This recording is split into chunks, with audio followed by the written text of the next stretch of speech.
Hello, Year 9. We're going to do index laws today, but to start off, we need to kind of do a little bit of admin.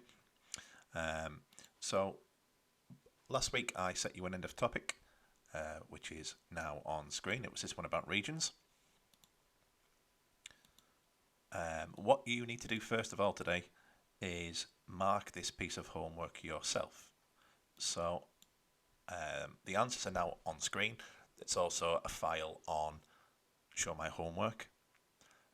I've done very little working out for some of these questions. You should probably have had a little bit more working out, especially around questions 3, 4, 5, and 6.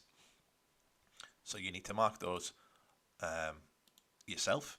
When you've done that, I would like you to fill in the self-wins form, which again is also on Show My Homework.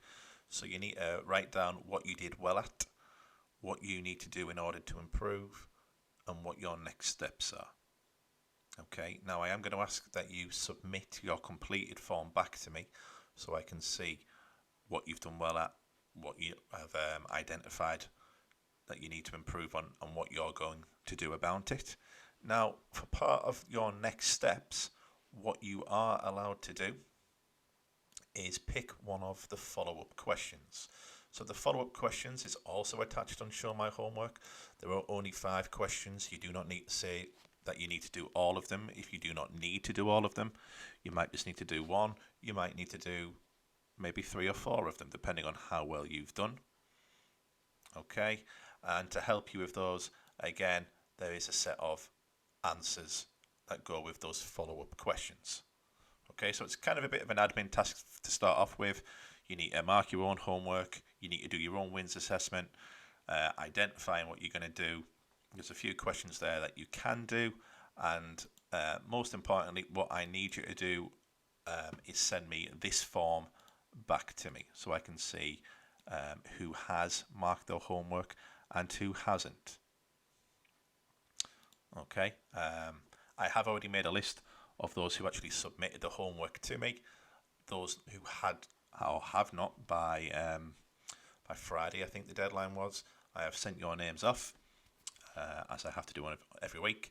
So please make sure that you complete this little form. It should not take too long, and then get that sent to me, and then we can move on to the main task of today, which, as I mentioned earlier, is going to be all about index laws.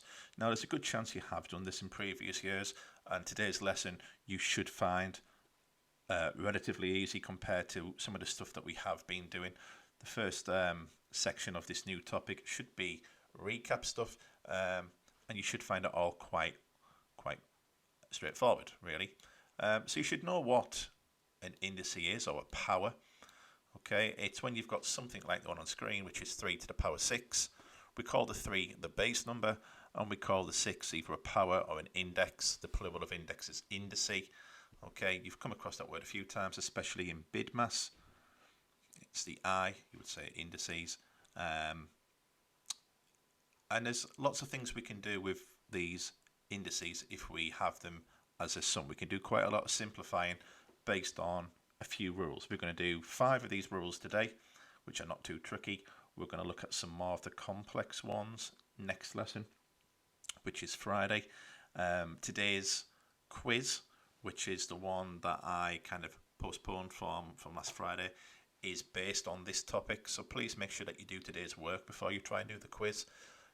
It's unreal how many people try and do the quiz and then send me a message afterwards saying, "Sorry, sir, I did this quiz before I did today's work." It's just different levels of stupidity if you're doing that. Okay, do today's work first before you even try and do the quiz. Okay, so that's what a base number is. That's what a power is. So here comes the first of the rules. Okay, rule number 1 is if you see a multiply sign between 2 different things, it means that we can just add the powers together. So for example, here we've got b squared times by b to the power 4. Now, because we have the same base number here, which is the b, but different powers, the fact that there's a times between them means we can just add the powers together. And I've shown why that works. We could write b squared as b times b, and b to the 4 is really b times b times b times b. Okay, which is the same as writing b to the power 6. Now, I should also point out at this time that b6 is completely different to 6b. If you had 6b, that would mean it's b add b add b add b add b add b. Okay, so if it was an addition of 6b's in a row, you'd write it as 6 times by b, or 6b. But if it's b being multiplied 6 times, we write that as b with a little 6. Okay, so that's the first rule. If we see a times in between them, we could just add the powers together. So the next one then is the complete opposite of that. If we have the same base number but a divide, we could do a subtraction of the powers. So here, if we had c to the 7 divided by c cubed, that's the same as c to the 7 is c times c times c times c times c times c times c divided by c times c times c. Now what happens here is 3 of the c's on the top line cancel out with 3 of the c's at the bottom. If you're timesing by a number but then dividing by the same thing, they cancel out. So 3 of the c's at the top cancel out with 3 of the c's at the bottom. That means we're left with 4 of those c's at the top, so we're left with c times c times c times c, which we can write as c to the power 4. So again, rule 2 is if you see a divide, it just means you can subtract. Rule 3 is if you have a power to a power, it means you can just times those things together.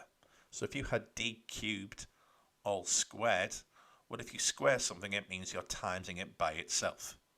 So we want d cubed times by d cubed. Well, d cubed is d times d times d. The other d cubed is still d times d times d. So altogether, we've got 6 d's all being multiplied together. We can write that as d to the power 6. So if you have something to the power of something, we can write it as d to the power of 6. We can just multiply those powers together. Now the last two are probably a lot easier than them ones. The first one is this, is if you can't see a power, it means it's to the power 1. So here's e, that just means it's e to the power of 1. Okay, we don't normally write powers of 1, as in we don't, in algebra we never write 1x, we just write x. It's pretty much the same as powers. We don't write anything to the power 1, we just normally leave it as it by itself. The other one, rule 5, is anything to the power 0 equals 1. Okay, so if you had f to the power of 0, it equals 1. If you had anything to the power 0, it's always going to equal 1 for this simple reason here. If we look at f squared divided by f squared, well, earlier on we said if we have a divide in the middle, we can subtract the powers. So f squared divided by f squared, we can subtract the powers. 2 take away 2 is 0, which is f to the 0. But we should also know anything divided by itself is 1. 3 divided by 3 is 1. 5 divided by 5 is 1. F squared divided by f squared should also be 1. So by that idea, f0 must equal 1. Okay, so they're the 5 basic index laws. After you've done all that admin stuff, all I want you to do today is complete this simplifying sheet. So the first one is to simplify them, so write them as powers. They're not all powers. I put some of those pluses, so be careful on B, for example. Question 2 says use rule 1, so just go back and see what rule 1 was again if you have to. Question 3 is rule 2, question 4 is rule 3, and question 5 is use rules 4 and 5. It's a very, very basic worksheet. Okay, you must make sure that you've done it before you do the quiz, which would be the next task to do after you've completed this sheet. And this will build onto next lesson where we're going to start looking at negative indices and fractional indices.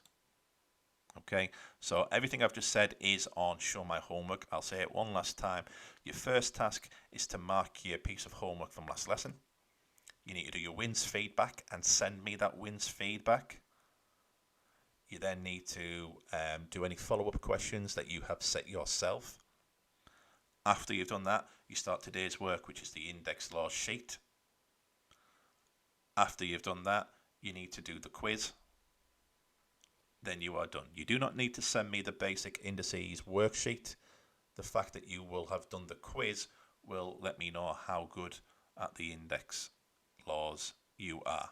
Okay, so you only need to kind of officially submit 2 pieces of work. One is the wins feedback. The second one is just by completing the quiz. If you have any issues, please send me a message. Otherwise, I will see you all on Friday.